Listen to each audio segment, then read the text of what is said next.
अस्सलाम वालेकुम वरहमतुल्लाहि वबरकातुहू। जहेज क्या है और विरासत में लड़कियों का हक क्या है।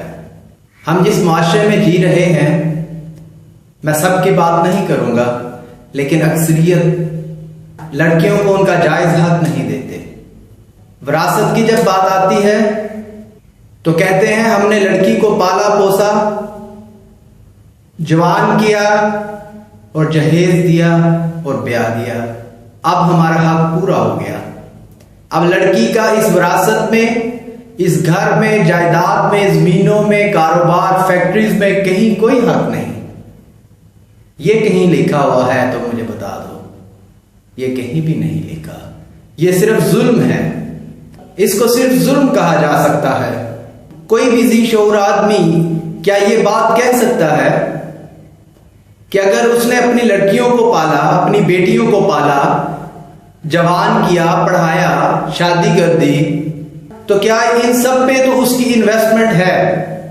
तो जो बेटे पले, जो बेटे जवान हुए, जो बेटे पढ़े, जो बेटों को बाहर भेजने के लिए 10 से 15-20 लाख रुपया खर्च किया, जो उन्हें कारोबार बनाने के लिए 20, 25, 30, 40 लाख जहां तक हो सका दिया, तो क्या उनके हक खत्म नहीं हुए? सिर्फ बेटी के ही हक क्यों खत्म हुए? यह सोचने की चीज है, क्यों हम ये जुल्म कर रहे हैं। और इस जुल्म की वजह से आज किसानों के खेत वीरान हैं। वो पूरा साल मेहनत करता है और जब वो फसल काटने की बारी आती है तो फिर वो उस वक्त बैठ के जब हिसाब करता है तो उसे कुछ नजर नहीं आता।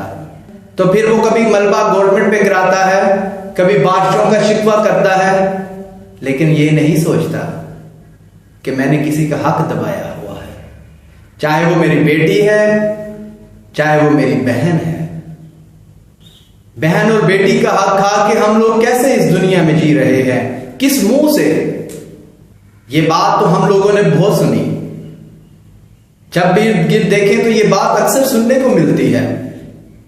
वो क्या है कि बहन ने अपनी खुशी से सब कुछ दे दिया।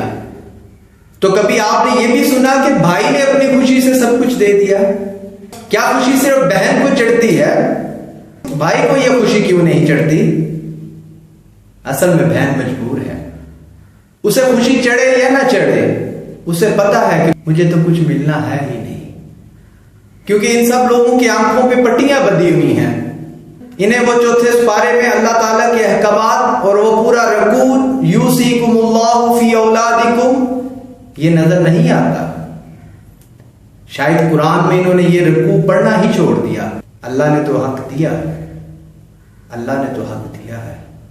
और हम जिस नबी के मानने वाले हैं, वो नबी तो रहमतुल लिल आलमीन बन के आया। क्या उस रहमत की हकदार ये बेटियां और बहनें नहीं हैं? बहनों को हक तो, 2 बहनों को हक, 2 बेटियों को हक। ऐसा मत करो। कहते हैं कि हमारे बाप दादा की जागीर गैर खानदान में चली जाएगी। अगर वो गैर खानदान है तो तुमने अपनी बेटी क्यों उसको सौंप दी? क्या वो इतनी लवारिस थी या वो इतनी कम कीमत और गिरी हुई चीज थी कि उसको तुमने ऐसे ही किसी खानदान को दे दिया?